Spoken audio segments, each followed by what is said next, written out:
울산 공공의료원 설립 추진과제 논의 세미나를 위해 바쁘신 와중에도 귀한 걸음 해주신 귀빈 여러분들께 감사 인사를 드립니다. 오늘 사회를 맡은 환경복지위원장 이상옥 의원입니다. 세미나 진행에 앞서 국민 의례가 있겠습니다. 모두 자리에서 일어나 단상의 국기를 향해 주시기 바랍니다. 국기에 대한 경례.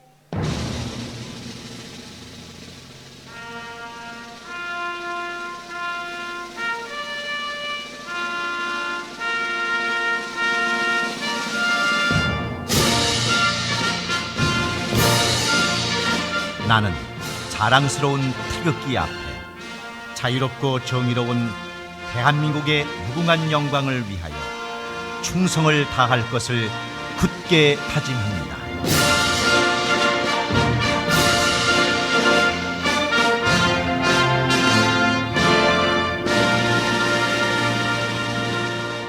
다음은 박병석 의장님의 축사가 있겠습니다. 오늘 울산 공공의료원 설립의 타당성을 논의하는 세미나가 열리게 된 것을 매우 기쁘게 생각하고 함께 하신 모든 분들께 감사의 말씀을 드립니다. 오늘 바쁜 의정활동에도 이렇게 세미나를 마련해 주신 환경복지위원회 이상옥 위원장님을 비롯한 우리 동료 의원 여러분께도 감사의 말씀을 드립니다. 또 우리 오늘 의원님들, 동료인들, 우리 손종학 부의장을 비롯해서 많은 의원들 오셨는데요. 감사드리고 또 우리 기초의회 울주군의 우리 간정태 의장님을 비롯해서 각 구군의 의원님들 환영합니다.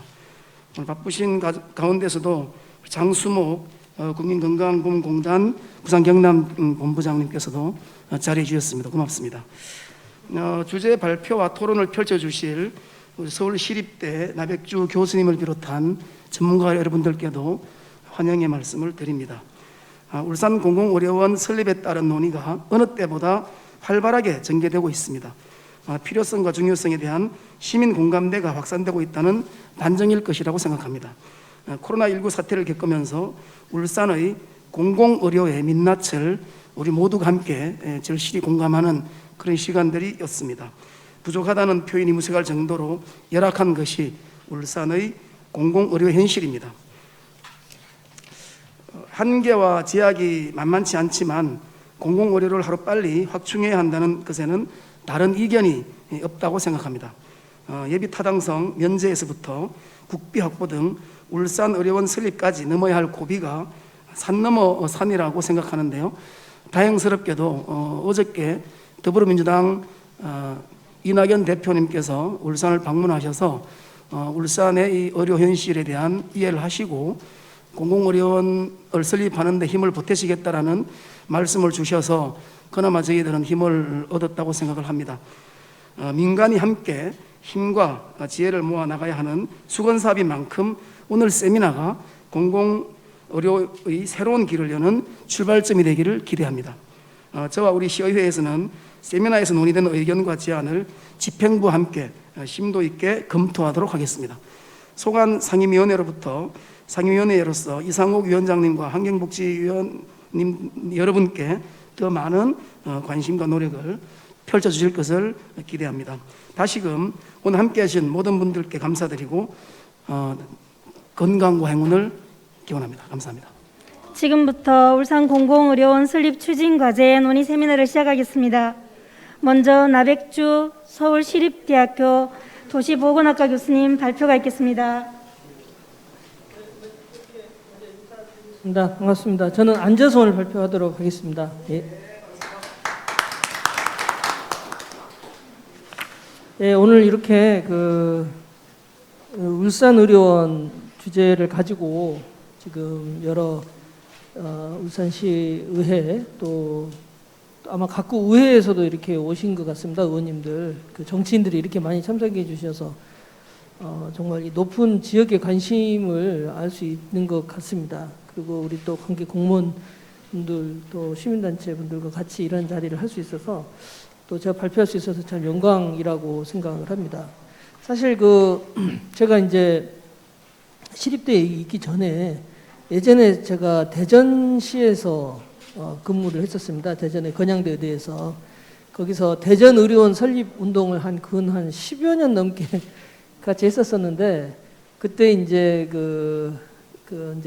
이제 지금은 아니시지만 그때 권선택 시장님이 그거를 공약으로 해가지고 당선이 돼가지고 진행이 됐는데, 하필 제가 그때 잘 진행되고 있다가 이제 제가 서울의 서북병원이라고 하는 그 공공병원에 원장으로 가게 됐어요. 근데 바로 이듬해에 그 메르스 사태가 터졌습니다. 그러니까는 이제 대전에서 MBC에서 저를 부르더니 당신이 왜 그때 그렇게 공공병원 외치고 다니는지를 이번에 메르스 때 확연히 알게 됐다. 그 말씀들을 하시더라고요. 근데 이렇게 감염병 문제, 지금 이렇게 코로나19가 생기다 보니까 사실 어떻게 보면은 묵묵히 우리 사회에 어떤 꼭 필요로 되지만은 좀 관심이 좀 덜한 그런 굉장히 공공적인 분야에 대해서 묵묵히 준비하고 훈련하고 진료를 펴왔던 그런 공공병원의 소중함들이 이런 좀 어려운 상황에서 많이 가치가 빛나고 드러나지 않는가, 이렇게 이제 생각을 하고 있습니다. 그래서 사실 그 전에는 공공병원에 대한 이미지가 사실 돈 잡아먹는 하마 뭐 이런 식으로 뭐 표현이 된다거나 비효율적인 그런 공공기관, 이렇게 좀 평가절하됐던 것이 이 사실입니다. 제가 뒤에서도 말씀드리겠지만은 지금 KDI에서 지방의료원 예타평가를 하면은, 예를 들어서 저번에 대전의료원은 0.3인가밖에 안 됐어요. 근데 그 이유를 제가 좀 이따 보여드릴게요. 도저히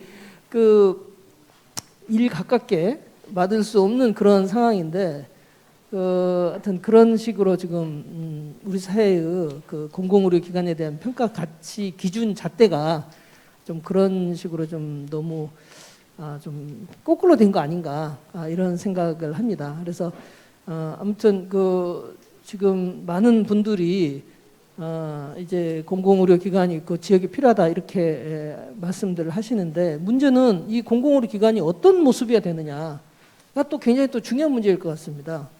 뭐 여러분들 또 보통 보면 공공의료 기관에 대해서 안 좋게 생각하시는 분들이 가진 이미지가 보면은 저소득계층만 이용하는 병원, 그다음에 굉장히 낙후된 이미지, 시설과 장비도 뭐 열악한 그런 어떤 병원에 대한 생각들을 하고 계시는 부분이, 그런 분들이 굉장히 많은데, 지금 공공병원 모습은 그게 아니거든요. 그래서 그런 부분들을 좀 우리가 이해를 하고 정말 현대적이고 모든 시민들이 정말 편안하게 이용할 수 있는, 그러면서도 우리 지역에 꼭 필요로 되는 공공적인 의료 기능을 충실히 수행할 수 있는 그런 모습으로 발전할 수 있도록 지역민들이, 또 지역에 이 정치하시는 분들이 또 많이 관심을 가지고 이 문제를 좀 해주시면 좋지 않겠나 하는 그런 생각을 해봅니다. 그런데 그렇게 되려면은 또 필요로 되는 제도, 이런 부분들이 또 있어서 오늘 그런 거를 아마 같이 이야기하는 자리가 아닐까, 이렇게 생각을 합니다.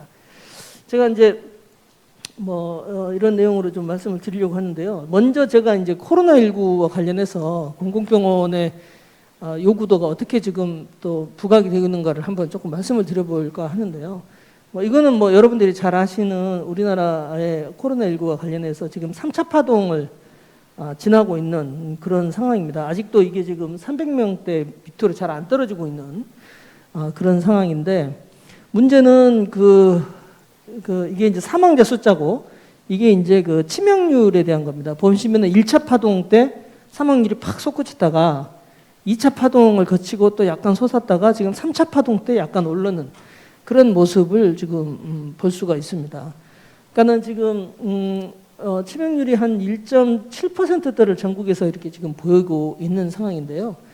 이 정도면은 전 세계적으로 치면은 그런 대로 어느 정도 잘 하고 있는 거 아니냐, 이렇게 말할 수도 있지만은, 사실 확진자가 많이 생기는 데에서도 2%, 2.3% 이러고 있어서, 실은 더 잘하고 있는 나라들과 비교를 해보면, 이제 또 이게 왜 솟구쳤는가라고 하는 부분들을 살펴보면, 의료 어떤 공공성에 대한 문제를 우리가 심각하게 생각하지 않을 수가 없다는 것입니다.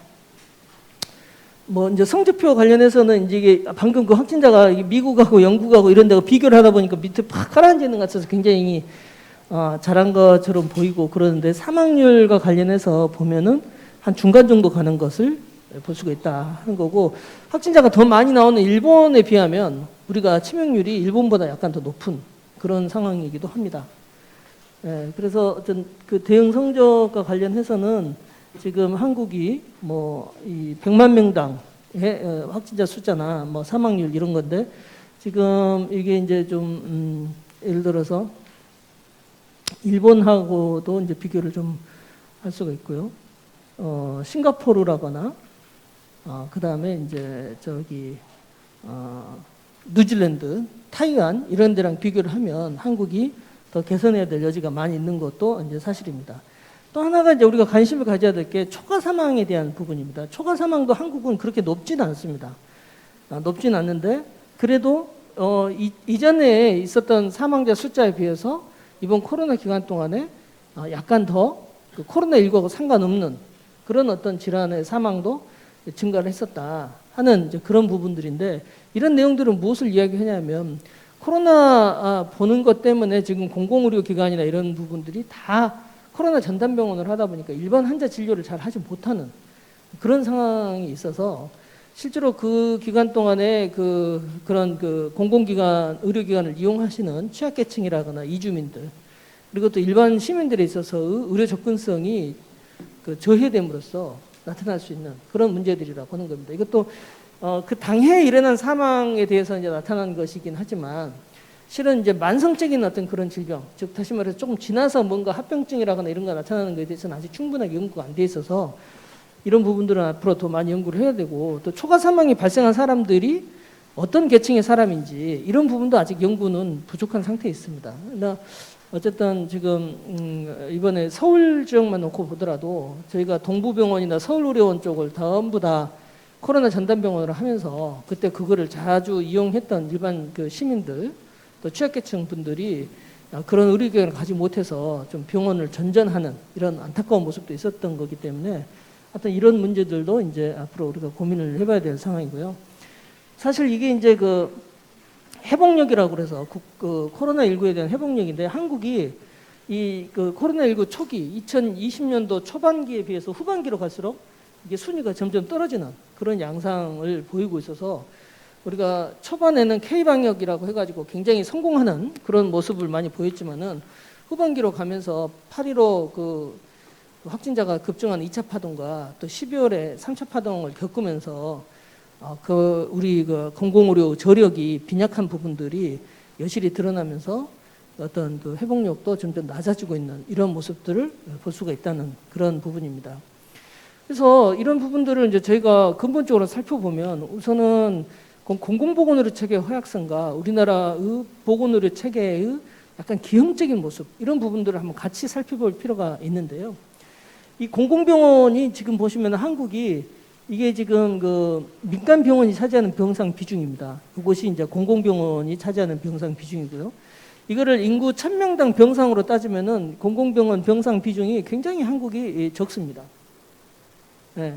한국은 보면은 병상 자체는 인구당 병상은 일본 다음으로 굉장히 많은 국가이긴 합니다만은 그 대부분이 민간 병상으로 구성되어져 있고, 보시면은 이게 지금 중환자실 병상의 인구 10,000명당 인구 10만 명당 중환자실 병상 숫자인데, OECD 평균이 10만 명당 12개인 반면에 한국은 10.6개, 좀 적습니다. 그러니까는 우리나라는 병상이 많긴 하지만은 소규모 병원이 많고, 주로 중환자 진료와 관련되어진 그런 역량 있는 병원들은 좀 적은 그런 문제가 있고, 또 이게 아시겠지만 이 병원들이 대부분 수도권에 몰려 있다 하는 그런 어떤 좀 문제를 전체적으로 가지고 있다라고 하는 것입니다. 그래서 이런 것들을 우리가 이제 극복하려면은 특히 지방에 좀 규모 있고 실력 있는 공공병원을 잘 만들어 가지고 지역민들의 의료를 충분히 감당할 수 있도록 해나가는 그런 어떤 방향으로 변화를 해야지만이 어떤 지역의 그 균형 발전, 또 균형된 그 삶의 어떤 복지, 이런 부분들을 실현하는데 굉장히 중요한 요소로 우리가 이제 고민해 볼 수 있다라고 하는 것입니다. 그런데 이제 코로나19 관련해서 공공병원의 부담도 사실 굉장히 증가하고 있는 것이 사실입니다. 사실 이제 저도 그 보시면은 뭐 어떤 옛날에 얼마 전에 어떤 분이 뭐 그 간호사 분이 그 손이 그 땀에 퉁퉁 절어가지고 있는 그 사진을 올려놓고 하는 것을 봤지만은 저도 이제 서울시에서 그때 그 공공병원의 기조실장들하고 기타 대학병원이나 민간병원 기조실장들하고 같이 회의를 했는데 거기 기조실장들이 민간병원 기조실장들이 너무 공공병원이 고맙다는 거예요.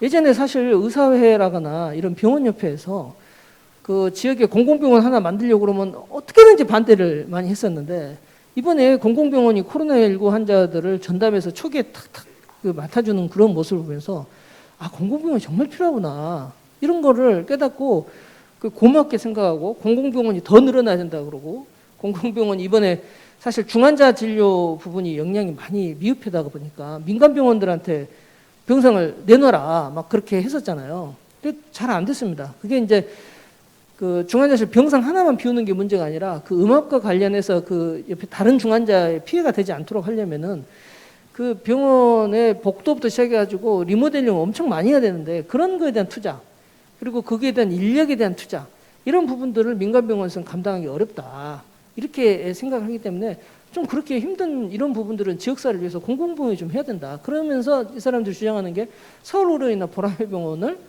서울에 있는 시립병원입니다. 더 키워라. 중환자 진료를 할 수 있게끔 그런 식으로까지 이분들이 이제 요구를 할 정도로 이렇게 이제 달라지고 있는 그런 모습을 볼 수가 있다는 것입니다. 그래서 그런 문제가 있고 또 하나가 이제 지역별로 공공의료 기관이 있습니다. 아마 울산은 지금 제가 잘 모르겠습니다만은 다른 시도 같은 경우는 거기에 뭐 산재병원도 있고 그 다음에 뭐 경찰병원도 있고 보훈병원도 있고 뭐 이런 모습이 있습니다. 근데 이번에 코로나 진료와 관련해 가지고 보면은 그런 병원들이 이런 시립병원들 도립병원들처럼 빠르게 움직이거나 이런 모습들이 좀 잘 안 되는 거예요.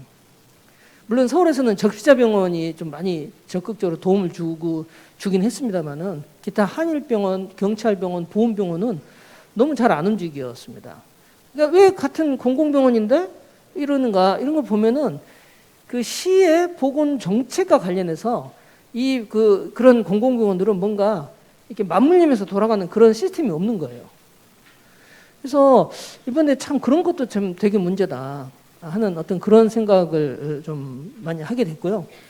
그 다음에 이제 의료 인력이 굉장히 그 장기간 이렇게 투입을 해가지고 이제 문제가 되는데 사실 저기 서울 지역 같은 경우는 제가 이제 자꾸 서울 지역 이야기를 해서 좀 죄송합니다만은 평소에 그 간호간병 통합 서비스라거나 기타 이제 시에서 요구하는 정책 의료라고 하는 것을 굉장히 좀 많이 따라오면서 열심히 했어요. 그러다 보니까 의료 인력들이 이제 그런 쪽과 관련해서 이제 많이 투입이 됐던 것이 사실이고 그러다가 이제 코로나19까지 같이 하다 보니까 많이 힘들어했던 그런 문제들이 좀 있었습니다. 그래서 지금 이 생각하는 문제는 뭐냐면은 지금 뒤에서도 좀 말씀드리겠습니다만 우리 한국이 지금 의사 인력과 간호사 인력이 의료 현장에서 보면은 다른 OECD 국가에 비교하면 상당히 적은 편에 있습니다.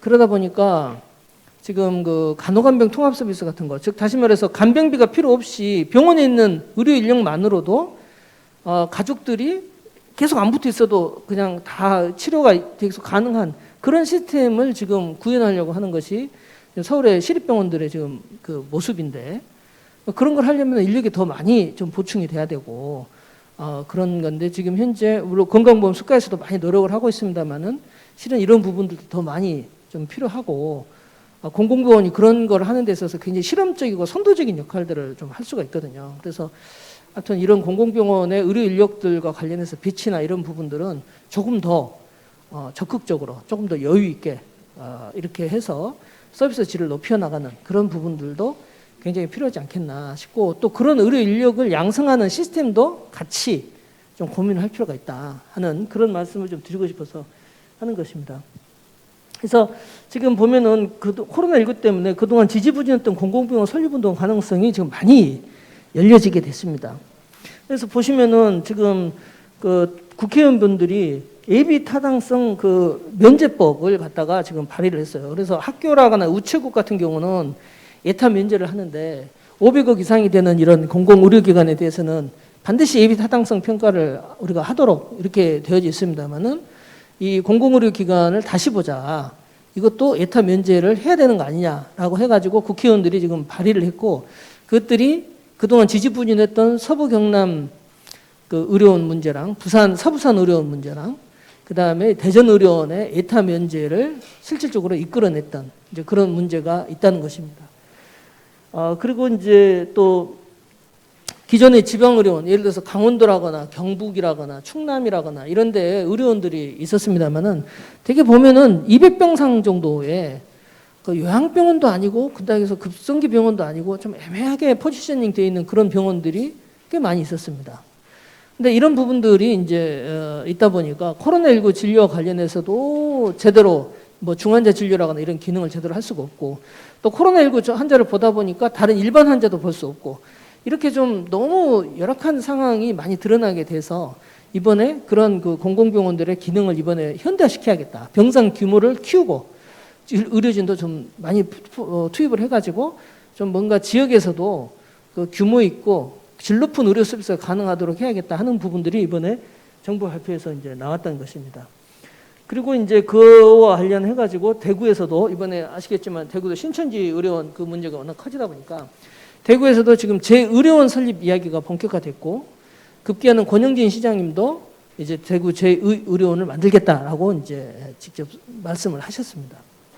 그것뿐만 아니라 부산 같은 경우는 침례병원이 이제 그 망한 병원이 돼버렸는데 그 지역민들을 위해서는 상당히 중요한 병원이었어가지고 그 부분을 이제 매입을 해가지고 보험자 병원으로서의 공공병원화 이것도 지금 현재 가능하도록 돼 있어서 지금 현재 이거 관련한 법률이 이번에 그 국회에서 통과가 돼가지고 지방의료원 설립 운영하는 법률에서 그 신설뿐만 아니라 매입도 가능해서 지방의료원이 설립 가능하도록 지금 이렇게 법이 이번에 통과가 돼서 지금 이런 부분도 이제 가능하게 됐고 광주, 울산, 광주하고 울산, 대전이 과거에 그 의료원이 없는 광역지자체여가지고 이런 감염병 대응이라거나 응급 대응, 재난 대응 이런 부분에서 사실 어려움이 있었거든요. 근데 이번에 이제 이 부분이 추진이 탄력을 받게 돼서 상당히 이제 문제가 됐다는 것입니다. 근데 한 가지 이제 말씀드리고 싶은 것이 이렇게 의료원을 만든다 하더라도 그냥 200병상짜리 소규모, 중규모 이렇게 병원을 만들어 가지고는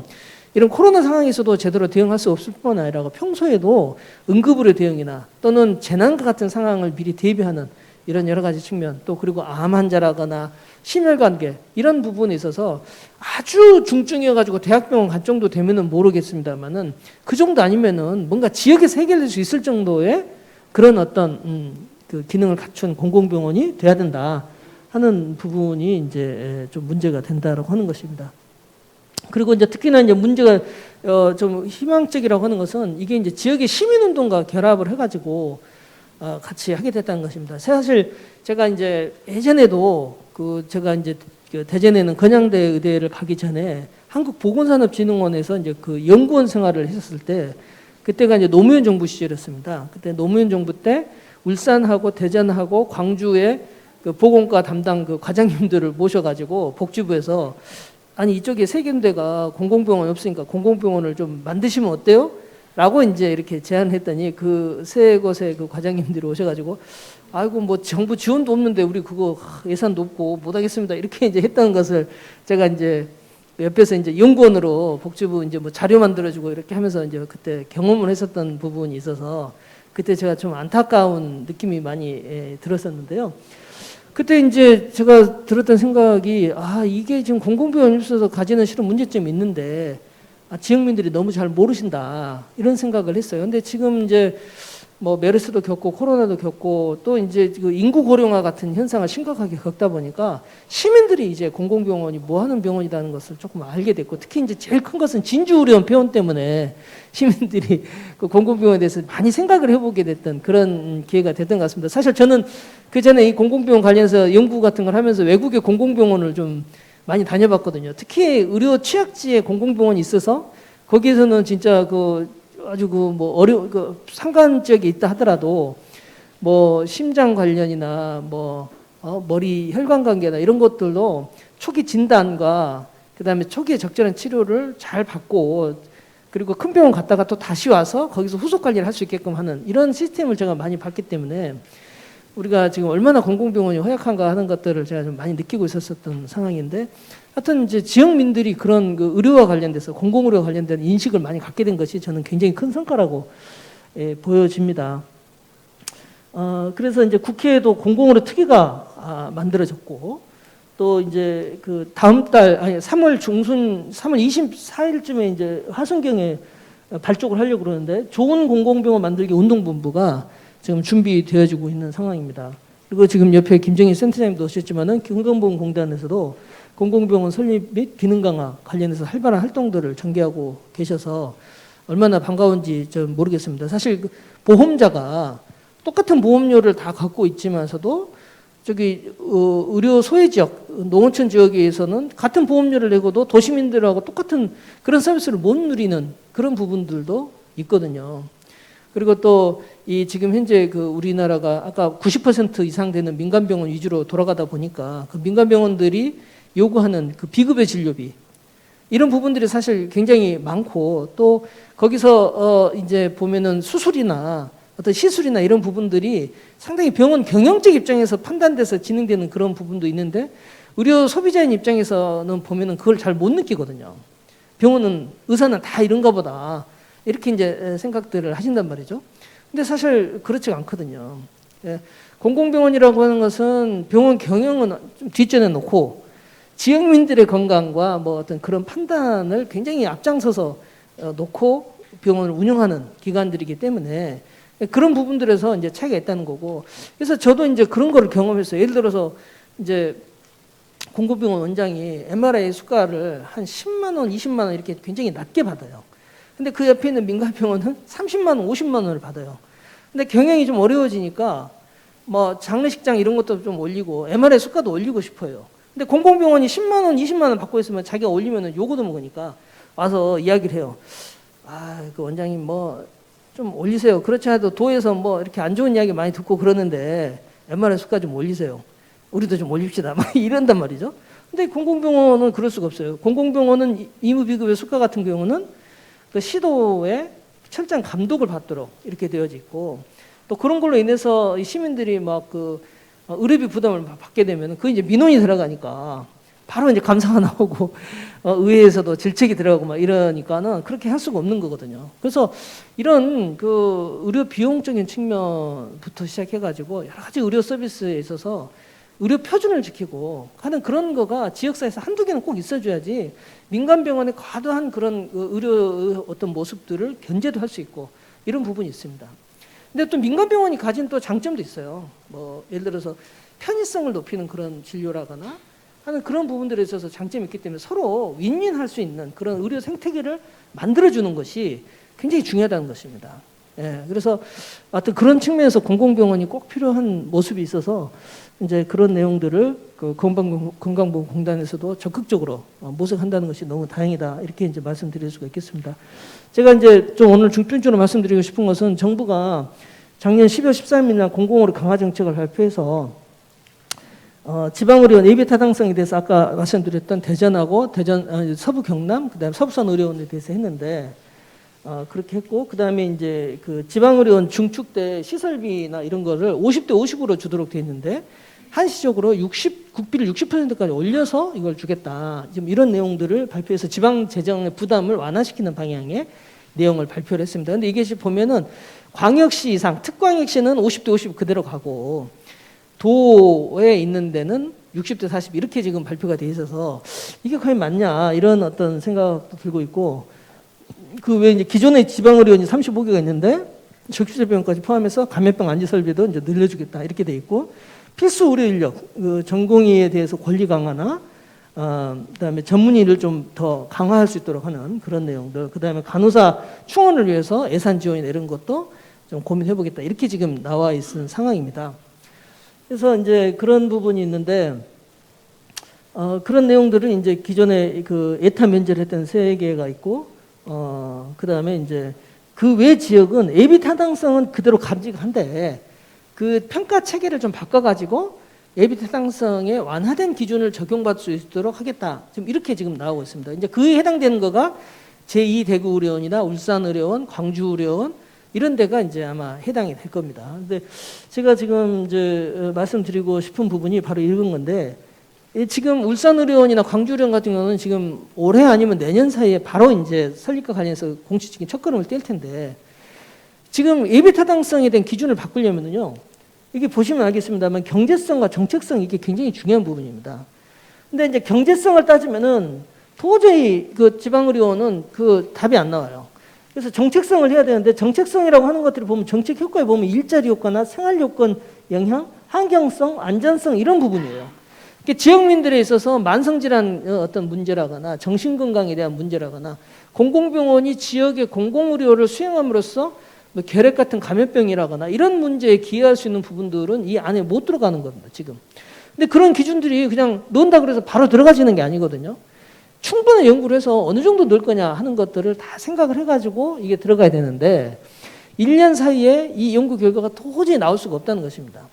그렇다고 본다면은 지금 울산의료원이나 광주의료원, 그다음에 제2대구의료원 같은 데는 새롭게 만들어진 예비 타당성 기준을 적용받을 수가 없는 상황이고, 그러면은 어떤 지자체는 예비 타당성 면제를 해가지고 빨리 됐는데 지금 나머지 지자체는 이 기준 만들어질 때까지 기다려, 또 또 그 내부 과정 기다려. 그러면 또 이게 언제 또 이게 진행될지 모르는 상황이라서 이 부분은 뭔가 정치적으로 결단이 필요한 상황이다. 이런 지역도 예비 타당성 평가에 면제를 받아서 균형 있게 지역별로 균형 있게 그런 혜택이 돌아갈 수 있도록 해야지, 누구는 해주고 누구는 안 해주고 이런 것은 상당히 좀 문제겠다. 이런 말씀을 제가 좀 드리고 싶은 상황이 있고요. 예, 그래서 형평성 있는 조치가 좀 필요하다 하는 것을 제가 좀 말씀드릴 수가 싶습니다. 그리고 특별시, 광역시는 50%를 하고 도나 특별자치도는 60%를 30년간 한시적으로 적용한다고 그러는데, 이거를 이제 보시면은 오른쪽에 있는 게 제가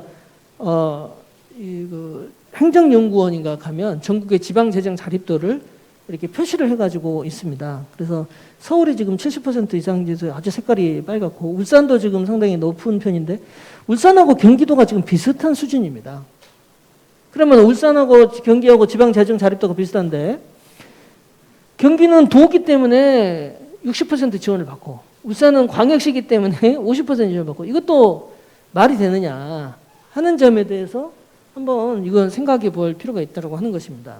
그래서 지금 기왕에 지금 코로나19와 관련해서 긴급하게 공공의료 기관의 필요성을 인식을 하고 그것을 설립을 추진해 나가는 그런 과정에서, 이게 보통은 중기재정을 가지고 재정계획을 가지고 이렇게 예산 투자도 하고 그러는데 이건 좀 또 빨리 되다 보니까 그 중기재정 계획이 없이 지금 아마 진행되는 부분이 있고, 아니면 긴급하게 편성을 해야 되는 그런 부분이라 다른 사업이 위축될 수밖에 없는 그런 상황이지 않습니까?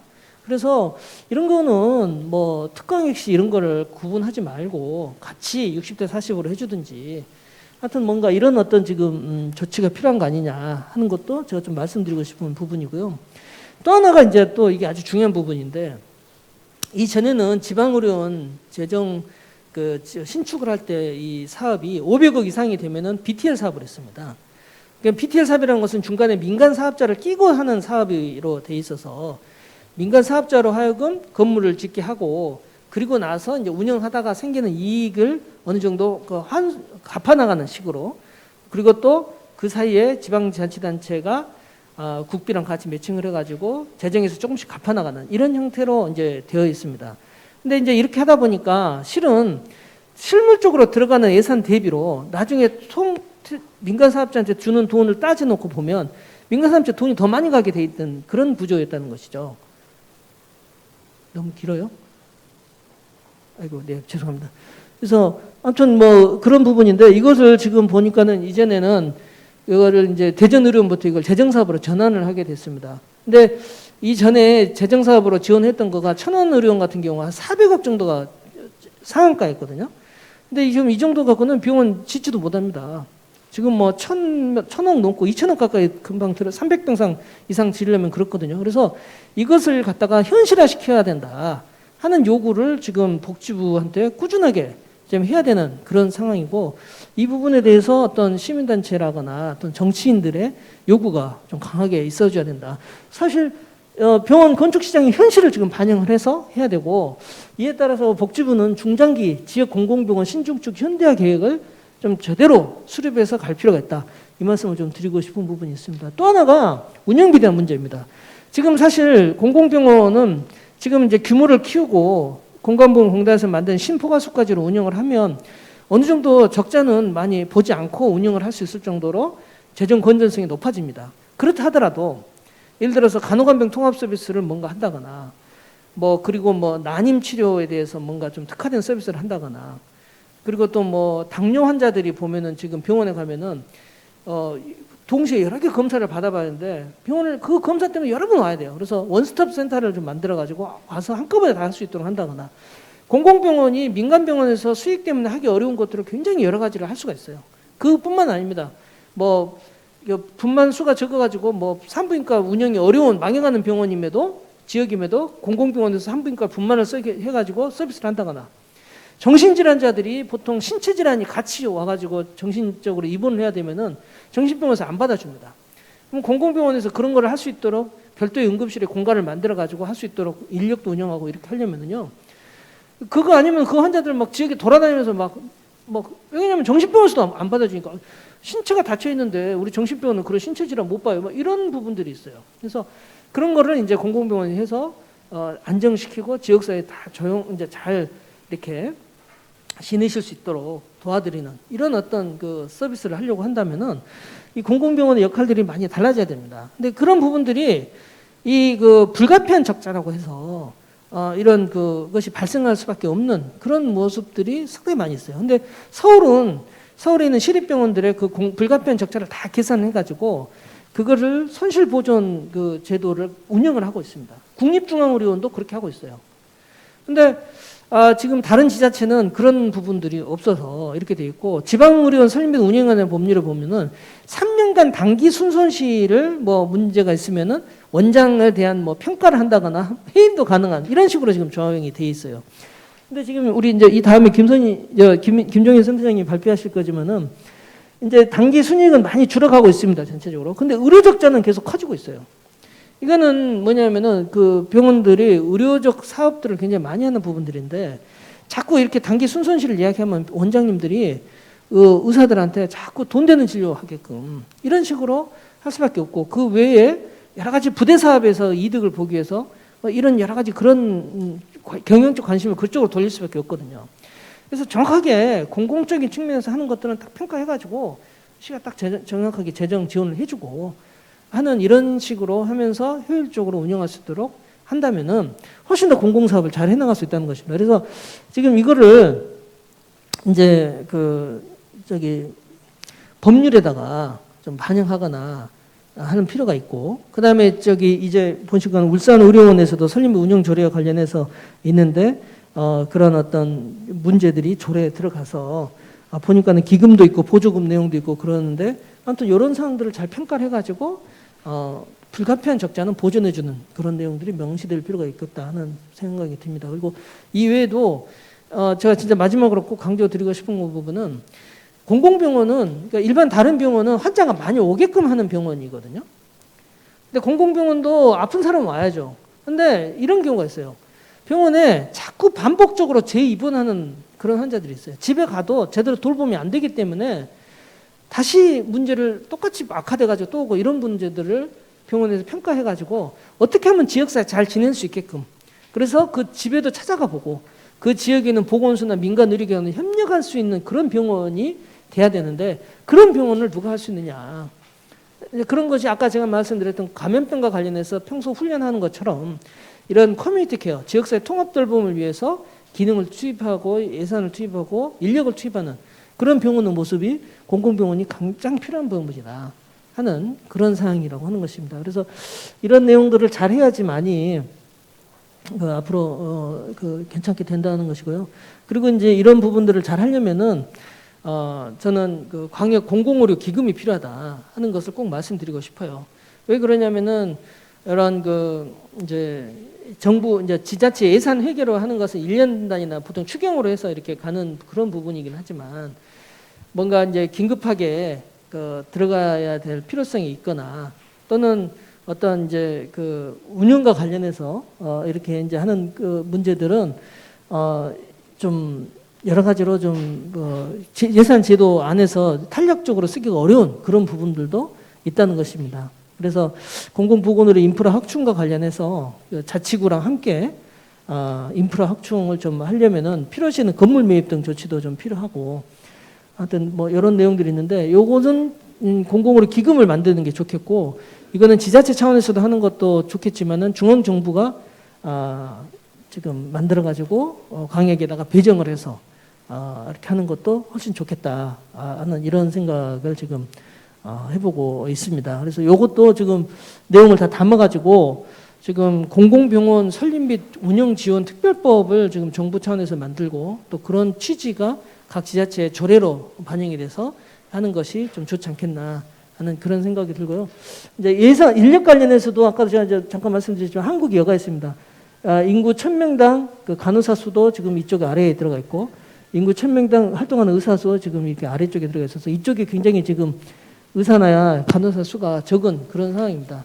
지금 울산에는 울산대 의대가 있지만은 이분들이 본과나 이렇게 가면 서울 쪽에서 일하시게 되고 그 수련을 받게 되고 졸업하고 나서도 대개는 수도권이나 이런 쪽으로 가시는 것으로 제가 알고 있습니다. 근데 이렇게 그 하는 의과대학의 정원을 늘리게 되면 실제로 지역에 남으실 분이 얼마나 있을지 지금 우리가 필요한 것은 지역의 공공의료와 관련해서 헌신하실 그런 의사나 간호사분들이 필요한데 그래서 이런 부분들은 제가 예전에 일본의 자치의과대학을 가보니까 의과대학 다닐 때부터 교육 체계가 굉장히 다르더라고요.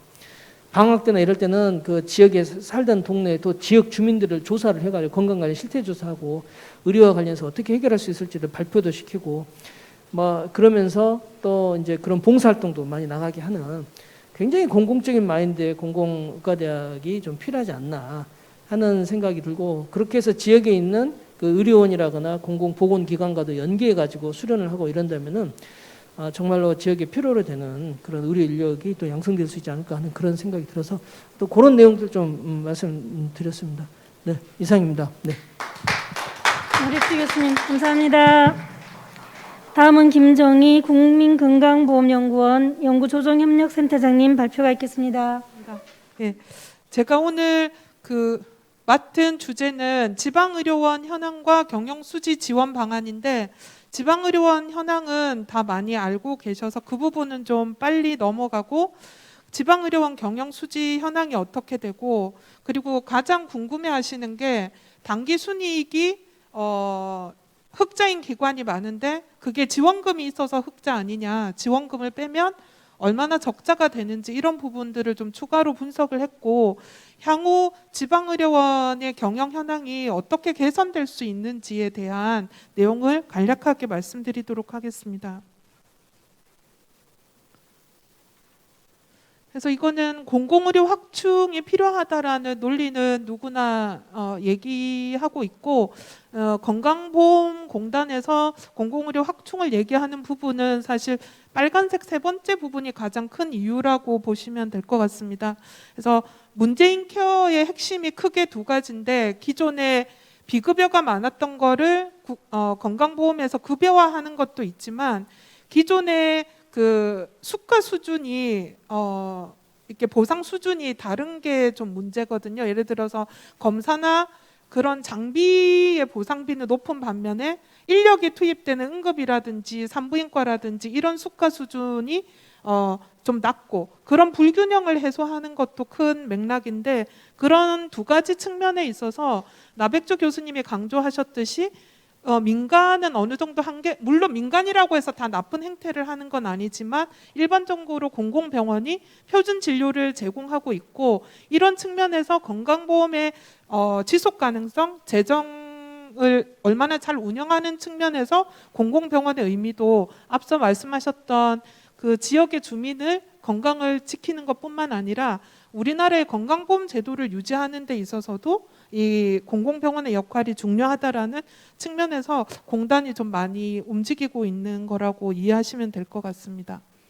그리고 그 공공의료라고 했을 때 앞서 말씀드린 대로 지방의료원을 제일 많이 생각하시지만 공공의료기관이라고 법에서 지정하고 있는 기관들은 상당히 다양하게 있습니다. 근데 일단은 일반 주민들이 가서 이용을 할 수 있는 데는 사실 지방의료원, 적십자병원이 가장 일반 진료를 담당하고 있고, 이런 코로나 때도 다른 특수병원이 사실은 이런 코로나 환자를 보는 게 그 특수질환 대상으로 전문 과목이나 이런 것들이 한정되어 있기 때문에 방금 지방의료원처럼 그 병상을 비우기가 쉽지 않은 상황이었고요. 그래서 공공병원 중에서도 이런 지방의료원이 지역 거점 병원으로서 많이 활성화돼야 된다라는 얘기고, 오늘 제가 발표드릴 핵심적인 내용이 이 부분일 것 같은데요.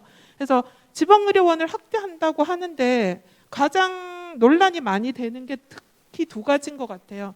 짓는 문제하고 어떻게 돈을 마련해서 지었다 하더라도 매년 적자를 어떻게 그 지자체가 부담할 건가가 가장 그 걸림돌인 것 같아요. 그래서 설립 부분은 뒤에 예타도 따로 발표를 하시니까 제가 오늘은 지방의료원 설립 이후에 운영비가 어떻게 되는지 좀 말씀을 드리도록 하겠습니다.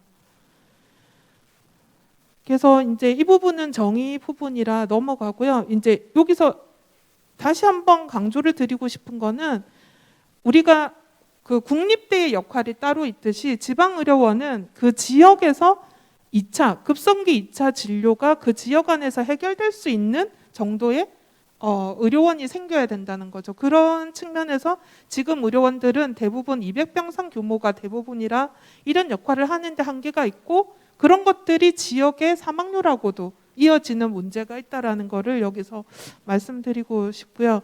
그다음에 전국에 이제 분원을 빼고 분원 2개를 제외한 전국 의료원 명단이고, 그걸 이제 지도에 표시한 건데, 물론 서울 경기의 인구의 반이 모여 있긴 하지만 지역적으로 사실은 균형적으로 분포하지 않는다라는 거를 일단은 시각적으로 확인할 수 있습니다. 그리고 이 부분은 개별 의료원이 다 있긴 하지만 이미 여기 지역 거점 공공병원 알림이 통계에 제가 기관들한테 별도로 자료를 요청해서 분석한 건 아니고 이미 공시된 자료를 가지고 하신 거라서 이거 인용하는 데는 큰 문제가 없는 자료고, 33개 보면은 여기에 각 기관별로 병상 수랑 전문의 수, 근데 전문의 수는 기관 규모에 따라 달라져서 100병상당 전문의 수를 봐도 이게 기관 크기에 따라서 크게 패턴이 보이는 건 아니더라고요. 저는 기관이 크면 전문의 확보가 아무래도 쉽지 않을까 했는데, 뒤에 이제 그래프를 그려보면 이제 큰 차이는 없고요. 요 뒤에 여기 보시면 아까 나백주 교수님도 말씀드렸듯이 34개 중에 이 27개가 300병상 미만이고요. 300병상 이상이 지금 보면은 7개밖에 안 돼서, 지금 지방의료원이 없는 곳에 설립하는 것도 중요하지만 증설을 하는 게 무엇보다도 중요하다라는 게 여기서도 이제 볼 수가 있습니다. 그다음에 이제 오늘 발표 내용의 핵심이 이제 경영 현안이 어떻게 되나를 보시면, 이제 앞에 나백주 교수님께서 짧게 말씀드렸듯이 2016년 이후로 기관 전체 평균을 보면 당기 순이익은 흑자로 돌아섰고 의료이익은 계속 적자인데, 왜 갑자기 적자를 계속 내다가 흑자로 돌아섰을까라고 보면, 그 이유는 제가 여기 발표 자료에 넣는다는 걸 깜빡했는데, 첫 번째는 의료 회계 기준이 바뀌어서 국가에서 사주는 장비의 감가상각비는 비용에서 빼는 걸로 바뀌면서 기준이 바뀌어서 바뀐 게 하나가 있고요. 두 번째는 앞서 말씀드린 대로 입원 환자한테 심포괄수가를 적용하면서, 아마 낯선 단어일 텐데 심포괄수가라는 거는 입원 환자한테 지불 제도를 일반 급성기 병원과 다르게 지방의료원의 포괄수가 형태로 바꿨는데, 그러면서 정책 가산이나 수가 수준 자체를 올려주면서 이전에 손해 보던 것보다 의료 수익 자체가 증가된 게 있었고, 마지막 크게 기여한 거는 이제 노후된 의료원이 많고 그 의료기관들한테 장비나 교체 이런 것들의 국비 지원이 지자체 50대 50 매칭 펀드로 나간 돈이 연간 몇백억이 될 정도로, 기관당은 이제 정확히 기관마다 다르지만 크게 이 포인트 16점을 기점으로 회계 기준이 바뀐 게 있고, 그 이후로 국고 보조라든지 국가에서 하는 건강보험 수가 수준이 올라가면서 이런 그 흑자를 나타내는 경향을 나타내고 있는데 문제는 이거는 평균인 거고요.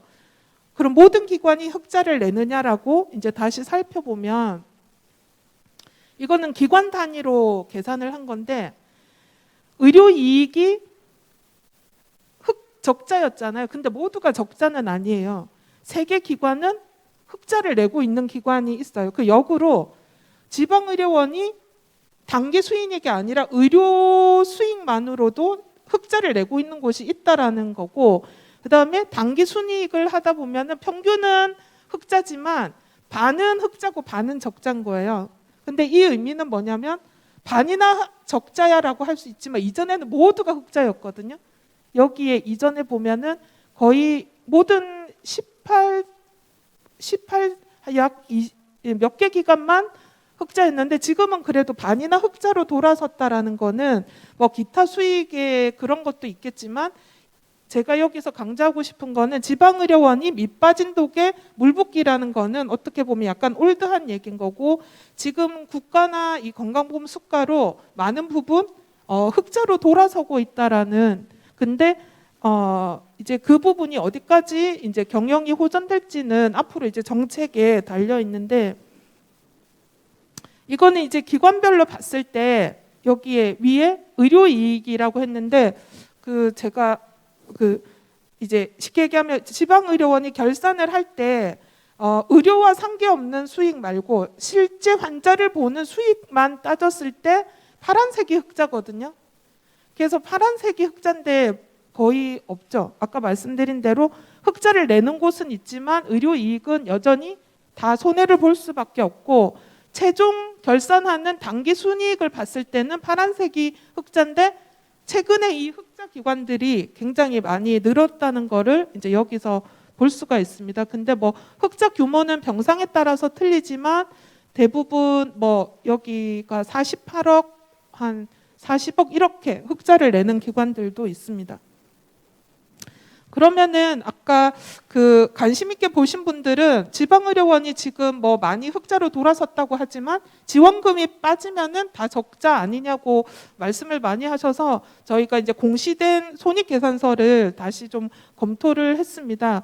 거기에 보면은 지원금이라는 항목이 있는데 그 안에서 이제 지자체에서 보조가 들어가는 카테고리가 크게 이 3개라고 볼 수 있는데, 이제 지자체마다 조금 기준이 달라서 가장 명백한 보조금을 이제 저희가 분석을 따로 했습니다. 이 보조금에는 중앙정부가 해주는 거랑 지자체가 들어가는 돈이 다행히 공시된 자료에 구분돼 있어서 아마 지자체에서는 설립할 때 한 해 어느 정도 보조가 들어가는지 궁금하실 것 같아서 보면, 이제 이거는 실제 자료를 보고 말씀을 드리겠습니다. 시간이 없으니까. 여기에 보면은 이제 의료원별로 보조금이 여기가 170, 서울 의료원이 175억이면 정부에서 주는 게 25억, 그 다음에 서울시에서 주는 게 15억 해서 이렇게 되는데, 이제 비중이 보면 서울시에서 들어가는 돈이 85.9%로 대부분 규모는 틀리지만 보조금 자체가 정부에서 나가는 것보다는 지자체에서 나가는 돈이 평균적으로 64.9%고, 그리고 지자체마다 그 비중은 상당히 다르게 나타나는 걸 알 수 있습니다. 그래서 이거는 왜냐하면 법적으로 뭐 설립 때처럼 50대 50 이게 아니라 지자체의 재정 현황에 따라서 지원이나 이런 것들이 달라지기 때문에 이제 아마 울산에서도 울산의료원이 설립되면 어느 정도 매년 예산이 투입될까 궁금하실 것 같은데, 여긴 그래서 이제 이건 병상 따라 규모가 틀릴 수 있고 해마다 조금 틀린 게, 제가 알기로 제가 이제 회사가 원주에 있다 보니까 원주 의료원 같은 경우는 최근에 뭐 어린이 재활센터를 설립한다. 그러면 한 해 보조금이 확 많이 들어갈 수 있어요. 그래서 여기에 보면은 원주 의료원이 굉장히 규모 대비 많은 돈이 236억이 들어간 게, 요거는 이례적으로 보조금이 들어갔고, 제가 발표 준비 시간이 길었다면 이거를 트렌드를 좀 보고 싶었는데 일일이 조회를 해야 되다 보니까 최근 연도만 이제 참고로 이제 제시를 했고요. 그래서 이 보조금에 따른 흑자 여부 변동을 보시면 아까 반은 흑자였다고 말씀드렸잖아요. 17개인데 이 보조금이 제외됐을 때 흑자로 남는 기관은 한 5개로 지금 현재는 보조금이 없이 당기 순이익이 흑자로 되는 데는 17개 중에서 거의 3분의 2는 적자로 돌아서는 게 지금 현실이고요.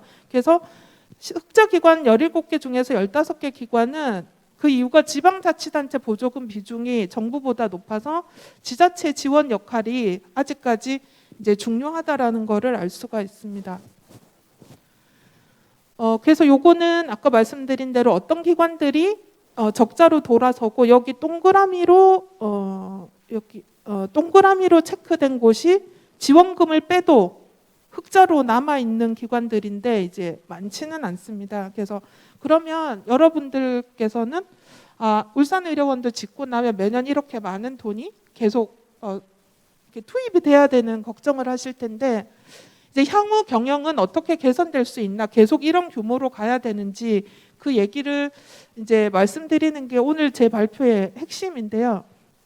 제가 공공의료 연구를 하면서 핵심이 지방의료원이 이제 키가 되는데 기존의 적자 구성을 정확한 퍼센티지는 말씀드릴 수 없지만 적자의 원인은 크게 세 가지로 볼 수 있어요. 첫 번째는 지방의료원은 민간의료원은 손해나면 안 해도 되는 거를 해야 되는 거예요. 지방의료원의 그 지역 주민의 예를 들면 산부인과도 자연분만을 안 할 수는 없으니까 보통은 민간병원은 안 한다고 할 수 있지만 지방의료원은 그럴 수가 없으니까 필수 의료나 적정 의료, 아까 말씀드린 비급여를 많이 불필요한 비급여를 할 수도 없을 뿐더러 비급여를 한다고 하도 금액을 과도하게 책정할 수 없는 이런 부분으로 일어나는 적자.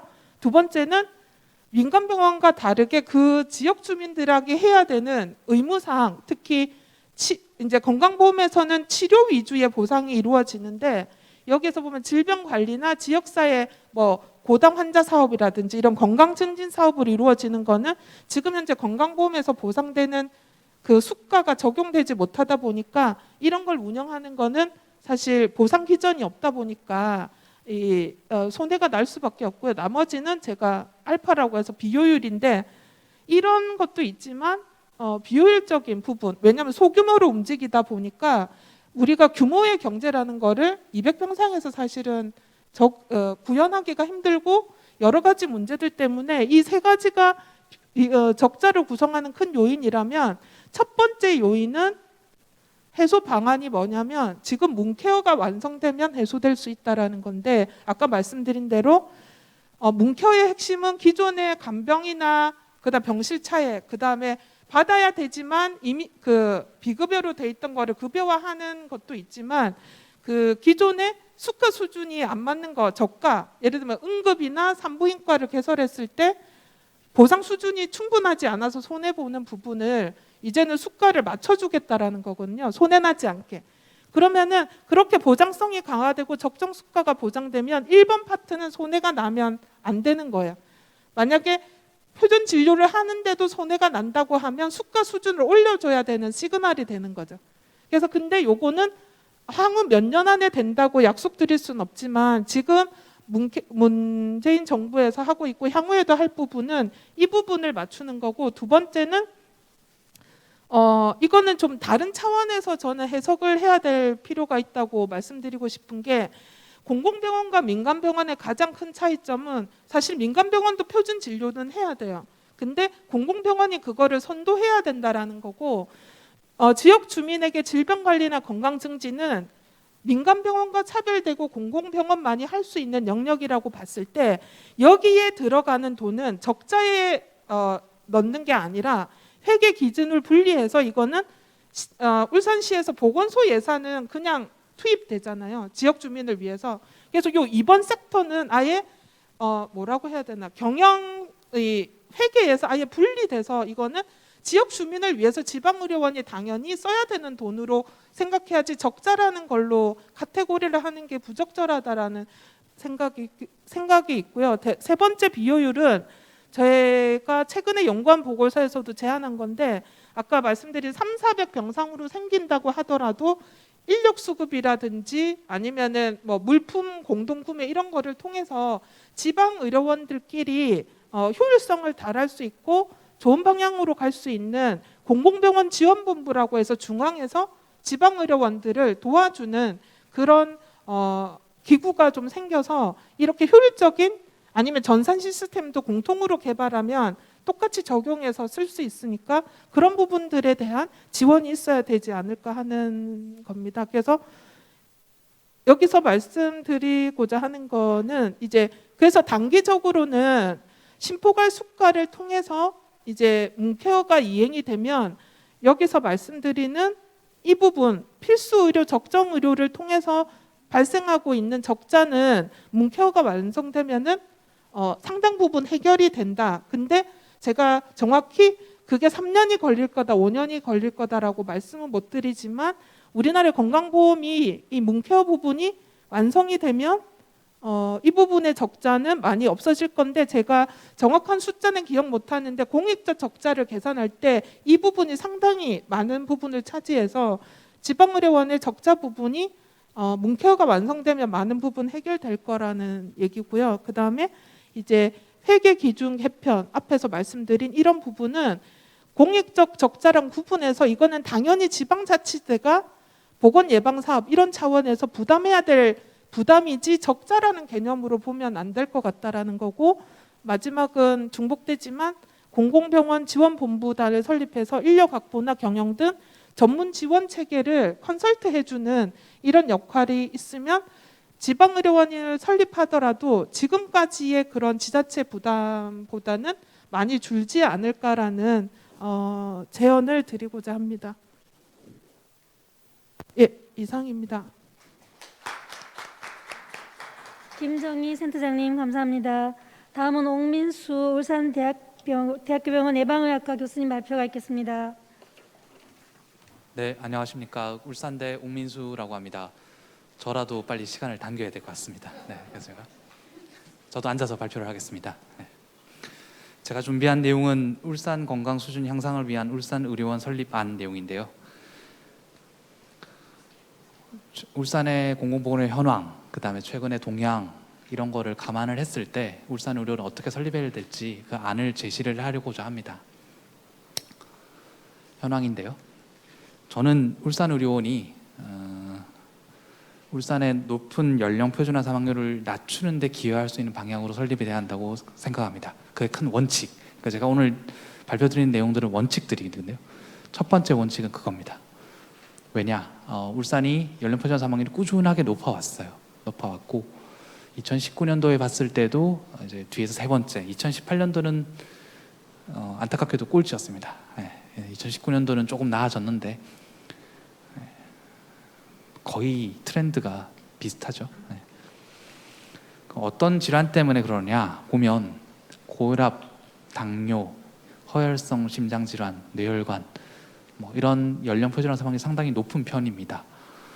그러면은 울산 의료원이 나는 이제 설립이 된다면 어떤 역할을 해야 될까요? 여기에서 심뇌혈관 질환에 인터벤션을 할 수 있는 영향이 있어야 될 거고 고혈압 당뇨의 1차 의료기관과의 연계 협력을 잘 할 수 있는 기관이 되어야 된다라고 전 강조드리고 싶습니다. 이 자료만 봤을 때는. 그 외에 사실 연령 표준화 사망률이 뒤에서 논다는 얘기는 어떤 질환을 다 뽑아도 다 안 좋은 편이긴 해요. 물론 뭐 손상이라든지, 그러니까 손상의 대표적인 거는 교통사고입니다. 교통사고 사망률은 울산이 상당히 좋은 편이에요. 근데 그 외에 뭐 암이라든가 뭐 자살이라든가 이런 것들은 여전히 안 좋은데 대표적인 예로 갖고 온 겁니다. 현황을 좀 보여드릴까 하는데 울산 대부분 의료원 말고 병원들 위치가 어딘지 다 아시죠? 울산대학교 병원이 상급종합병원 이번에 지정이 되어서 있는데 안타깝게도 위치가 동구 쪽으로 많이 치우쳐져 있습니다. 그 외에는 이 많은 병원들이 이제 종합병원들이 설립이 되어 있긴 한데 그 중에서도 공공의료기관은 단 뭐 1% 시립 노인병원 위치에 있는 거고 여기는 뭐 요양병원이죠. 요양병원이고요. 이 자료를 봤을 때는 과연 울산이 광역시임에도 불구하고 여전히 취약 지역들이 있을 수 있다. 외부로의 진료 위출이 많은 건 아닌가를 늘 염두에 둬야 된다라고 생각을 합니다. 이 자료를 봤을 때는요. 정부에서는 울산의 의료 진료권을 어떻게 나누느냐? 총 70개 진료권을 나눴을 때 울주군과 중구를 하나로 묶고요. 북구, 남구, 동구를 하나로 묶습니다. 이렇게 묶어서 지금 보고 있습니다. 이렇게 염두에 두시고 그냥 보시면 좋을 것 같아요. 제가 시간 더 여기 썰을 풀면 좋을 텐데 시간을 좀 땡기기 때문에 핵심만 얘기하겠습니다. 그래서 아까 진료권 얘기하면서 앞으로 울산의료원은 이런 외부로의 유출을 줄이는 방향으로 설립돼야 한다라고 좀 말씀드리고 싶은데, 데이터가 최근 꽤 없긴 하지만 2016년도까지만 데이터 분석을 했을 때 이거는 본인 부담금 현황이거든요. 그러니까 울산 시민이 총 이게 690억일 겁니다. 690억을 본인 부담금을 썼는데 그 중에 150억은 타 지역 가서 쓴 겁니다. 그러니까 울산 안에서 소비된 건 540억이고요. 다른 지역 가서 쓴 게 150억입니다. 이 150억만 아껴도 상당히 그 안에서의 그 울산 안으로의 그 선순환이 되겠죠. 요즘 뭐 지역 화폐 이런 얘기 많이 하는데 사실 이게 그런 염두를 생각하고, 그 150억이 엄연히 얘기했을 때 그냥 본인 부담금 수준이에요. 그럼 여기 빠져 있는 게 뭐냐? 서울, 부산, 대구, 경기, 경남 가기 위해서 가야 되는 교통비, 거기서 드는 간병비는 어차피 울산에서 스스로 든다면 차이는 없을 텐데 교통비가 문제일 거고, 왔다 갔다 하는 시간 비용, 그다음에 또 외부에 간다면은 보호자가 동행해야 되는 이런 것도 되게 더 심할 거고요. 더군다나 빠져 있는 게 비급여입니다. 여기서 비급여가 빠져 있기 때문에 이거보다는 훨씬 더 제가 추정컨대 비급여 자비가 없어서 좀 안타깝긴 하지만 2배는 더 들 거라 생각합니다. 그 정도로 돈을 쓰고 나오는 건 아닌가라고 염두에 두고 되고, 최근 분석도 좀 더 해봐야 되는 것 같습니다. 그러면 이거를 더 질환별로 좀 나눠 보고자 합니다. 보면 지금 현재 민감한 얘기긴 하지만 과연 울산의료원을 설립해야 한다는 얘기는 했지만 어디에 세울 것이냐 논의를 많이 할 텐데 참고가 될 수 있지 않을까 싶은데, 울주군이 여전히 취약지이긴 합니다. 심혈관 질환자를 과연 안에서 보느냐 그 밖에 나가서 보느냐를 봤을 때 울주군이 환자 수라든지 본인 부담금 수의 입장에서 봤을 때 외부에서 나가서 이제 보는 환자 비율이 되게 높은 편이긴 합니다. 없고, 그 다음은 북구 정도 되지 않을까 싶고요. 여기서는 그렇고, 분만도 의외로 나가서 보는 비율이 높은 편인 것 같아요. 이 비율이 여기 계신 분들이 궁금해하실 것 같아요. 이게 높은 편인가? 우리 타 지역에 비해서? 그 자료까지는 제가 갖고 오진 못했지만 적어도 광역시도 중에서는 안 좋은 편입니다. 나가서 진료 보는 비중이 높은 편이고요. 분만 신생아도 여전히 울주군이 높은 편이고, 북구도 그 다음 정도 수준이지 않을까 싶습니다. 그 다음 또 중요한 영역이 정신 영역인데, 앞서 이거를 단적으로 분만 얘기를 했는데, 분만 가능한 의료기관 수가 울산이 광역시도 포함해서 시도까지 포함해서 거의 꼴찌 수준입니다. 이게 광역시임에도 불구하고 우리가 분만을 할 수 있는 기관이 적다라는 거는 조금 개선이 필요하지 않을까 싶고, 앞으로는 분만 기능은 필수적으로 의료원에는 넣어야 될 거라고 생각을 합니다. 정신도 마찬가지예요. 정신은 이제 전반적으로 경남으로 빠져나가는 비중이 상당히 높은 걸로 보이죠. 울산 안에서 정신과 질환으로 폐쇄병동으로 입원할 만한 기관 수가 넉넉지 않다라는 걸 저는 알 수가 있었고, 요거는 울주군이 더 튀는 것 같지는 않고 대부분이 다 다른 구도 마찬가지죠. 비슷하게 지금 트렌드가 보여서 참고를 해야 될 것 같습니다. 그래서 폐쇄병동도 갖춰야 이런 유출을 더 막을 수 있지 않을까 하는 생각이 들고요. 암은 특이하게 울주군이 많긴 합니다. 울주군이 많긴 한데 특이하게 남구도 많아요. 제가 봤을 땐. 그 이유가 울주군은 부산으로 가는 인구가 많죠. 근데 남구는 서울로 가는 사람이 많습니다. 잘 사는 사람은 서울로 갑니다. 다 아시겠죠? 서울로 가서 진료를 보는 걸 알고 있습니다. 그러니까 우리가 지금 의료원에서 암 연력까지 봐야 되느냐라는 디베이트가 붙을 것 같아요. 근데 제가 하나 강조드리고 싶은 건 앞으로의 의료의 트렌드가 단순히 한 번 수술 받고 끝나는 거다라고 생각하시면 큰 오산이세요. 그러니까는 암에서 나중에 호스피스 기능이라든지 아니면은 뭐 그 안에서의 커뮤니티 케어 영역까지 커버를 하려면 적절하게 그래도 암 진료까지 볼 수 있는 급성기까지는, 그러니까 수술은 뭐 연계 협력을 하더라도 그 지역 사회 내에서의 커뮤니티 케어에서의 능력치는 분명히 갖추고 있어야 된다고 생각합니다.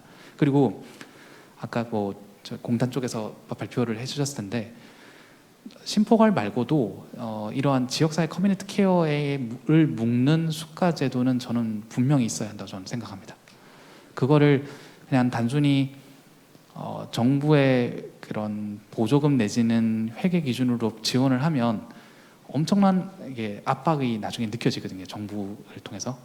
그러니까 정권이 어떻게 될지 모르지만 색깔이 바뀌면 늘 압박이 내려옵니다. 이거 돈 깎아라 그런 거면, 그러면은 보험 수가는 분명히 같이 갖고 있어야, 정책적 수단은 여러 개가 있는 게 되게 중요하거든요. 하나 또 강조드리고 싶은 원칙은 질이 좋아야 됩니다. 울산이 질을 어떻게 평가하시는 거니까라고 했을 때 저는 크게 두 가지로 봅니다. 하나는 이런 적정성 평가 결과, 그 다음은 뒤에서 말씀드린 인증인데, 여기 내용을 많이 나죠. 인증입니다. 인증. 의료기관 평가 인증인데, 적정성 평가 결과를 봤을 때 울산에 1, 2등급을 받는 기관이 조금 상대적으로 적은 편인 것 같아요. 울산의 다른 지역에 비해서. 그렇고 이게 총 적정 평가 항목이 총 수십 가지이기 때문에 몇 개만 가져왔는데, 울산의 주요한 평가 등급을 받는 기관은 이렇게 울산대학교 병원, 동강, 울산병원 정도 수준밖에 없습니다. 나머지는 거의 못 받고, 인증도 필수적으로 받아야 되는 의료기관 빼고는 이 두 가지 기관 외에는 받은 곳이 없다고 보시면 됩니다. 그 정도고요. 최근 의료공공의 동향은 아까 나백주 교수님께서 상세하게 설명을 해주셨기 때문에 저는 원칙적으로만 말씀드리겠습니다. 울산의료원은 지역 책임 의료기관을 향해 나가야 됩니다. 제가 세 번째 메시지예요. 첫 번째 메시지는 연령 표준화 사망률을 낮추기 위해서 해야 된다. 두 번째 메시지는 질이 좋아야 된다. 세 번째 메시지는 그거를 구현하기 위해서는 지역 책임 의료기관을 지향해야 된다입니다. 정부에서는 끊임없이 공공보건의료 협력체계를 구축하기 위해서 노력을 하고 있고요. 이 중에 핵심적인 사항은 현재 책임 의료기관입니다. 정부에서는 앞으로 책임 의료기관 제도를 통해서 많은 정부의 시책들을 내려보낼 거고, 거기에 돈을 태워서 내릴 겁니다. 그럼 그 돈을 받기 위해서는 책임의료기관이 지정되어 있어야 되겠죠. 그러면 의료원의 이런 적자적인 문제, 기능을 제대로 하려면 책임의료기관이 될 수 있는 조건을 갖춰야 되는 거예요. 현재 울산대학교 병원이 올해 권역 책임의료기관을 지정을 받았습니다. 근데 지역 책임의료기관을 지정받은 기관들을 대부분 보시면 다 의료원이죠. 웬만하면 보라매 병원이랑 양부대가 양산부산대병원이 하긴 하지만 대부분들이 정부의 시책은 의료원을 통해서 지금 내리고 있다라고 생각하시면 됩니다. 그렇기 때문에 울산도 있어야 된다. 지금 권역이랑 지역이랑 둘 다 사립에 준 데는 없습니다. 인천도 심지어 이제 권역 책임의료기관은 개천 길병원이지만 지역 책임의료기관은 인천 의료원이거든요. 과연 둘 다 사립으로 줄까? 아니면 민간으로 줄까? 저는 미지수라고 생각합니다. 지금까지 봤을 때. 그럼 권역 책임의료기관, 지역 책임의료기관 뭔 역할을 해야 되느냐? 이런 네트워크 역할을 해야 되고, 더 상세하게 말씀드리면 요 네 가지 일을 핵심적으로 해야 됩니다. 퇴원 이후에 유지 회복을 하는데 노력을 해야 된다. 그러니까 이제는 병원이 입원 치료만 잘하는 시대는 끝났습니다. 지역사회 내에 돌아가서 잘 케어받고 빨리 일상으로 회복하고 재입원을 예방하는 형태로 가야 되고, 거기에 백그라운드가 될 수 있도록 공단도 지원 체계를 마련해야 한다고 생각하고요. 병원 전 단계가 되게 중요해졌습니다. 그다음에 예방 건강 관리, 이것도 중요하고요. 이 정도로 핵심적인 것 말씀드릴게요. 그래서 네트워크 구축을 하라, 그 다음에 지역사회 문제를 분석하라라는 게 지역 책임의료기관의 역할이 될 거라고 기대를 하고요. 요거 방향으로 설립되도록 해야 된다라는 겁니다. 그러면 울산을 어떻게 설립을 해야 되느냐? 뭐 설립 방향은 법 쪽에서 법으로 나열되어 있는 건 당연히 해야 되는 겁니다. 보면 뭐 진료 사업, 공공의료 사업, 보건교육 사업 이런 것들을 다 나열을 해왔습니다. 감염병 사업 이런 것들을 했기 때문에 이건 당연히 해야 되는 사업이고요. 그 이전에 이거 하기 전에 저희가 이 얘기를 안 할 수가 없습니다. 그래서 갖고 왔어요. 울산 혁신형 공공병원 모델을 만들면서 이 PPT가 뭐냐면 토론회 했을 때 그대로 갖고 온 겁니다. 이 PPT를. 그때 우리가 울산 혁신형 공공병원을 어떻게 설립을 할 것인가 모델 3가지를 논의를 했었고, 공단 직영병원을 하느냐, 국립중앙병원 분원을 하느냐, 시립의료원 모델을 하느냐라고 디베이트를 걸렸었고, 그때 이거 3개 말고 딴 게 지금도 왔죠. 결국에는 왔기 때문에 한편으로 생각하면 우리가 너무 준비가 부족했다. 울산 입장에서. 그때 당시에 시립의료원 모델이 구체적으로 나와 있었으면, 그리고 거기에 대한 두려움이 조금만 더 적었으면, 논의가 더 활발했었으면 시립의료원에 되지 않았을까라는 그냥 막연한 그냥 생각을 합니다. 지금이야 늦진 않았지만 시립의료원을 추진하게 되어서 다행이기도 생각하고, 그때 당시에 저도 왜 이걸 적극적으로 주장하지 못했느냐 반성하게 됩니다. 근데 그때 장단점을 나름 내려봤었는데, 시립의료원은 권역 내 구심적인 역할, 공공보건의료 사업을 수행하는데 상당히 좋을 거다라고 생각을 했고, 제가 나름 그때도 양질의 보건의료 서비스를 제공하는 데는 그래도 국립대병원이 낫지 않을까라고 생각했는데, 조금 요즘에는 생각이 그럼에도 불구하고 키워야 된다. 의료원이 양질의 의료 서비스를 줄 수 있도록 키워야 된다라고 계속적으로 이제 방안을 만들어서 드려야겠다라는 생각을 합니다. 기존의 지방의료원 장단점을 잘 파악이 되는데, 이 연장선상에 있어서 공공보건의료 사업 수행할 때 이런 다양한 사업들을 많이 합니다. 보면 장애인 치과 사업, 찾아가는 산부인과 사업, 그다음에 금연 사업, 그다음에 노숙인 사업 뭐 이런 것들을 하는데, 상당히 이런 일들이 일반적으로 민간 병원에서 하고 있다라고 주장은 하고 있지만 잘 뜯어보면 안 하고 있는 거와 마찬가지입니다. 진짜 그렇습니다. 제대로 잘 해야 되는 거죠. 근데 이게 장점이라고 생각하면 단점은 요겁니다. 저 적나라하게 보여드리는데, 대부분의 의료원들이 이런 급성기 기능을 제대로 갖추고 있지 못한 데가 많고, 중환자실의 등급 평가를 봐도 유일하게 서울의료원이 1등급이고 나머지는 등급을 안 좋은 등급을 많이 받죠. 우리가 앞으로 나가야 할 방향은 질 좋은 병원이다라는 걸 말씀을 드리고, 그래야 시민들이 더 많이 이용을 하고, 그래야 적자가 나지 않을 겁니다. 장기적으로 봤을 때. 단기적으로 봤을 때는 돈이 훨씬 많이 들어가는 것처럼 보일 겁니다. 그런데 20-30년을 보게 되면 그 돈이 나중에는 안 들어가는 거죠. 애물단지가 안 되는 거죠. 처음 안 들을 때 잘 만들어야 한다라는 게 핵심적인 사항입니다. 그래서 이 슬라이드는 혁신형 공공병원의 핵심 기능으로 그때 발표됐던 내용 그대로입니다. 근데 지금 그대로 갖고 와도 대입이 그대로 될 거라고 생각합니다. 취약계층 필수로 제공해야 되고, 공공보건의료 사업 수행해야 되고, 지역 내 공공성 역할 강화해야 되고, 적정 의료 서비스 제공해야 되고, 공공의 역할을 그러니까 선도적인 역할을 해야 되고, 궁극적으로는 기대 수명, 건강 수명 향상할 수 있도록 가야 된다라는 거고. 그래서 국가에 시행하고 있는 주요 공공보건의료 사업 수행에 특히나 저는 강점을 드리고 싶습니다. 국가에서 뭔가 사업을 내릴 때 받을 수 있는 기관이 없어서 답답하신 적이 울산시는 많으셨을 겁니다. 이때까지 아무도 하려고 하지 않았거든요. 그러면 지방의료원 설립을 해놓으면 그거를 받아서 할 수 있는 기관이 생깁니다. 산재병원 지금 추진하고 있는 병원에 뭐 하면 안 되느냐라는 논의도 있을 수 있지만, 물론 할 수 있어요. 할 수 있지만 힘든 건 마찬가지일 겁니다. 그리고 필수 의료 제공하는데 노력을 많이 되고, 그게 양질의 의료여야 됩니다. 그렇고 아까 말씀드렸던 그 커뮤니티 케어까지 포괄하는 이런 형태가 앞으로 돼야 될 것 같고, 2018년도에 이 처음에 공공의료 강화 대책을 논의하기 첫 그 연구 용역인데요. 그때 지역 책임 의료기관은 어떤 기능을 해야 되는지에 대해서는 최소 조건을 이미 발표를 해놨어요. 요 모델은 정말 최소 기준에 돼야 될 것 같고, 지금 두 분의 연자께서 대부분 병상에 대해서 얘기를 많이 해주셨는데, 병상은 저는 프록시 메저라고 생각합니다. 프록시 메저라가 뜻이 뭐냐면 그냥 대리 지표예요. 그럼 핵심은 뭐냐고 생각하면 이 병상이 문제가 아니라 의료인이 많이 근무할 수 있는 결건이 돼야 돼요. 네.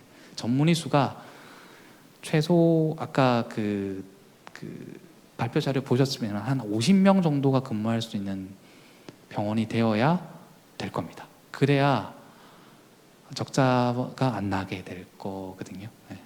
그리고 또 요즘 강조드리고 싶은 건 중환자실. 중환자실을 잘 지어야 그 내에서의 건강 수준을 향상시키는 데 기여할 수 있지 않을까, 저는 그렇게 생각합니다. 그래서 여기 조희숙 선생님께서 뭐 최소 요건 이렇게 해주셨는데 이거 정말 최소입니다. 그래서 그 다음에 슬라이드가 더 있습니다. 사실 그때 혁신형 공급병원 때 안을 만들어 놓은 게 있는데, 그때 제가 만든 안은 야심차게 전문의 수가 80명이었어요. 네, 80명이었었는데 이번에 용역을 시작을 하게 되면 그 안을 좀 더 구체적으로 담고, 그 전과 지금이 차이가 있는 거는 감염병 사태가 있었기 때문에 현재 갖춰져 있는 병상이 1인 형태로 되는 게 되게 중요해지는 것 같아요. 그리고 설계서부터가 지금 저희 병원 들어가시면 아시겠지만 입구에서부터가 달라요. 이제부터 병원이 함부로 들어올 수 없는 공간이 되어버렸는데, 그럼에도 불구하고 또 지역사회 내에 이제 주민들한테 친화적인 공간이 돼야 되고, 그 안에 1층에서는 이제 교육 훈련을 할 수 있는 공간도 있어야 돼요. 그렇기 때문에 이런 설계에서부터 생각해야 할 점이 많다라는 겁니다. 요약 및 결론을 해드리면 앞으로는 이러한 방향으로 가야 된다. 연령 표준화 사명을 낮추고 질적인 수준을 높이고 지역 친화도를 개선할 수 있는 형태가 돼야 되고, 앞으로 권역 책임으로 위한 지역 책임으로 될 수 있는 형태로 가야 된다라는 겁니다. 메시지는 저는 이 세 가지로만 요약을 하려고 생각합니다. 제 발표는 여기까지입니다. 감사합니다. 예, 감사합니다. 오늘 토론 중에 그 유튜브로 질의를 보내오신 분들도 계신데 이 부분에 대해서 저희가 시의회에서 답변을 드리도록 하겠습니다. 오늘은 이제 장시간 동안 고생 많이 하셨습니다. 계속 말씀 나오고 있는 예비 타당성 면제 등 중앙정부 설득에 대해서 다 함께 뜻을 모아 조속한 시일 내에 울산 공공의료원이 설립될 수 있도록 앞으로 많은 관심과 성원을 부탁드리겠습니다. 이상으로 세미나를 마치겠습니다. 감사합니다.